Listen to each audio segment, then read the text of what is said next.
Good morning, gang. Welcome back to the Henri Latina. I wanted to wish Jeb Bush a happy birthday. Thank you for advertising that on Facebook. It was because of that I remembered my daughter's birthday. But the reason I forgot is because I've been so preoccupied lately, blaming Jeb Bush for all our problems. Yes, today's segment is all about blame. I have a Bible study this morning and I haven't gotten around to my lesson. So here I have all my blank pages. And you know, due to my preoccupation with blaming Jeb for everything, I completely didn't do my lesson. So the book is sitting empty and the Bible is right here. And I don't have very much time, but since I'm here blaming Jeb, it's all your fault, Jeb, that I haven't my study together, act together. In the last 8 years, we've seen a lot of blame. In fact, Barack Obama blames George W. Bush, for everything going wrong. You know, W stands for wrong. Yes, guys, it stands for wrong. It's all his fault that we are trillions of dollars in debt. If it wasn't because of him, we wouldn't be in this mess. Of course, to take care of all the debt, we have to make more debt because that's how we do it. And then we blame the guy before us. So I figured we'd save ourselves enough time and energy and just blame Jeb. It's all your fault, Jeb. You're related to W standing for wrong, and it's all your fault that we are in the mess that we're in. So if we don't vote for Jeb, we can expect another Barack Obama in a female form, but actually worse. And we can hear her whine for another 8 years on how it's all W's fault. And it will go on for another, another 8 years of blaming W. You know, speaking about blame, you know, this morning I was just making oatmeal and I was so busy deciding on what I was going to do for this segment. And I was so preoccupied in blaming Jeb for everything that I burnt all the water in my pan. And I went back to check on how my water was doing, and I burnt my water. So I had to rinse the pan out in the sink, and it made some sizzling noises. And then I looked up, and I noticed that my plant wasn't watered. You know, I neglected my plant. It's dying, all because of you, Jeb Bush. You are the reason why I burnt my water and why my plant is dying. But also, while we're on the blame game, I want to say that I'm going to blame you for the last 2 or 3 years too. Why I'm at it, you know, I'm going to blame you for that failed relationship. If it wasn't for me being so preoccupied with all the things that you were doing wrong, I wouldn't have realized that I was being conned out of all my savings by this Barack Obama lover who does PR, who actually didn't do PR, who sat around and did nothing for 2 years, but sponge off me. And then when all my gold was missing, God, that is your fault too, Jeb Bush. If it wasn't for all the problems that you created, that you didn't create yet, but that your brother created, I wouldn't have lost all my money, all my gold. And guess what? I haven't worked in the last couple of years. Well, actually, I haven't worked ever. But you know what? That's your fault too. Because you know what? If it wasn't for the fact that your brother made such a mess of this economy, that we didn't create all these jobs we thought we would have because we're too busy giving everything away. So, you know, the border situation and No Child Left Behind, yes, we're going to blame you on that because you know what? If it wasn't for the soft bigotry of mediocrity and all that failure that's coming through the border that we have to bring along in 2 languages, we have to blame the teachers, who also blame the establishment, who also blame, guess what? George W. Bush. In fact, he's to blame for everything. In fact, to grow prosperity in the Obama administration means to create more blame and more bureaucracy. And really, I mean, you know, you can go from millions in debt to trillions in debt in no time. In fact, his whole idea of fixing things is to create more blame, more bureaucracy, and just give away free stuff. So I was thinking, you know, there's no reason to work because we can kind of sit back and blame everybody else for our problems, and then we can say it's all your fault. And then also why we're globally outsourcing the jobs and everything, of course, it's your fault too.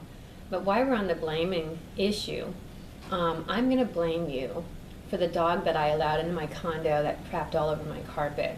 If it wasn't for you, I wouldn't have shacked up with this low-life scumbag, Barack Obama-loving PR guy whose dog couldn't hold his bowels, and he crapped all over my white carpet.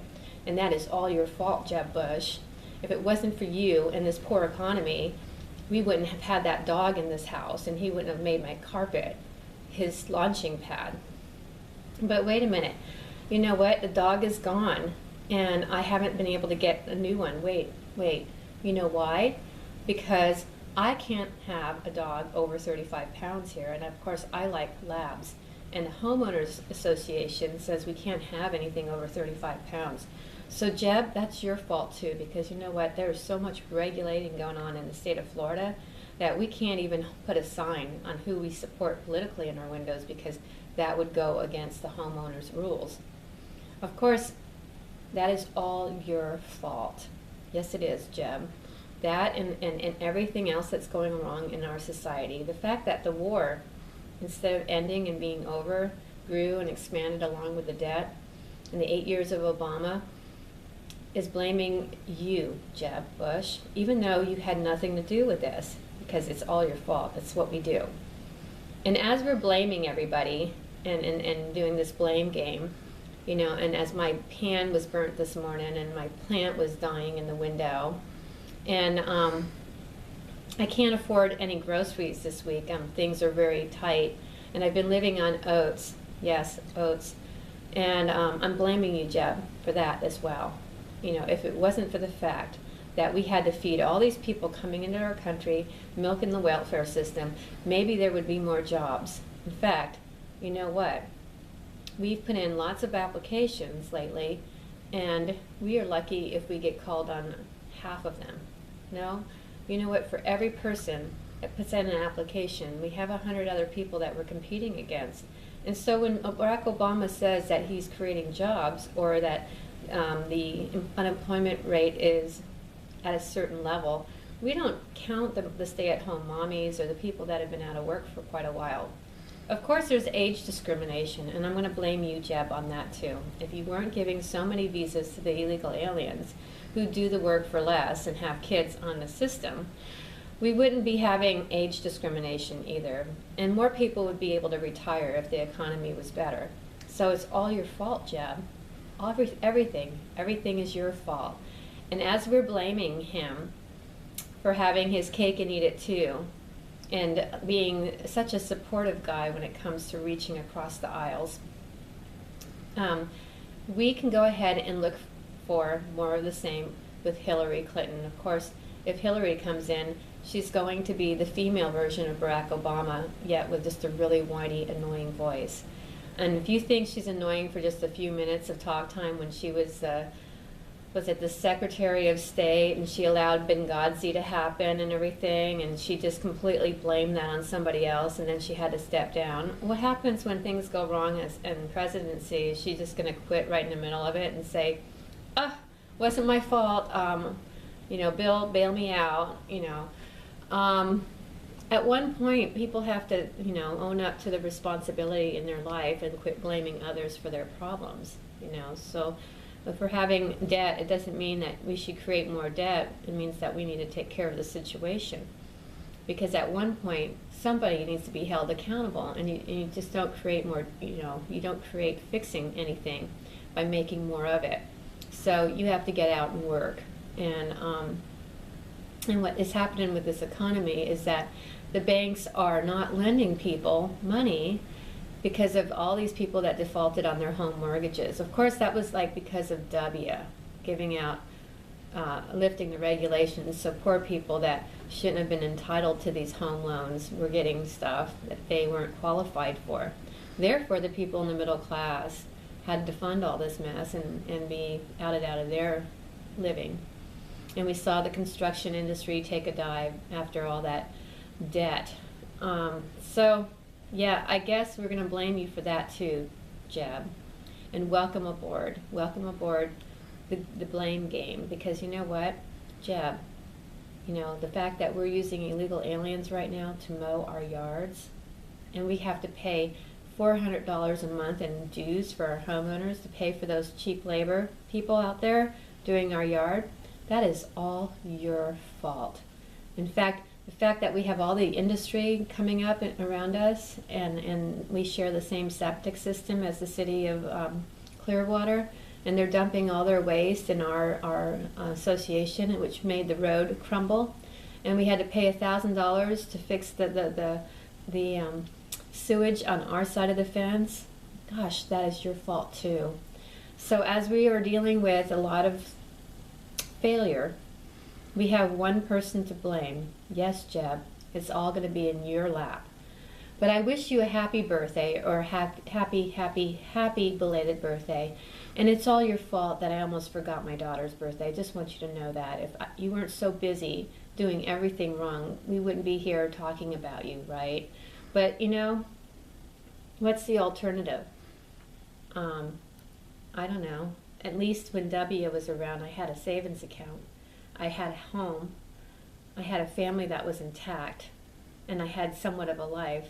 Now, I'm stuck with a condo that's half the size of my house, no job, and what else? Lots of debt. And in fact, you know what? I had a surplus when W was around. So, I guess you want to look at it this way. If you want something to change, you can't keep doing the same thing over and over and over again and expecting a different result. And you can't cut off your nose to spite your face.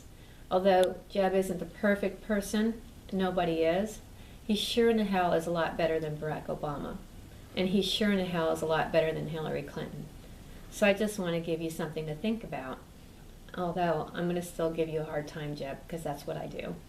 Yes, if you like this video, keep watching, forward it on to your friends, and stay tuned to the Henri Boricua, or Henri Latina. Happy birthday, Jeb, and happy Lincoln Day, guys. God bless.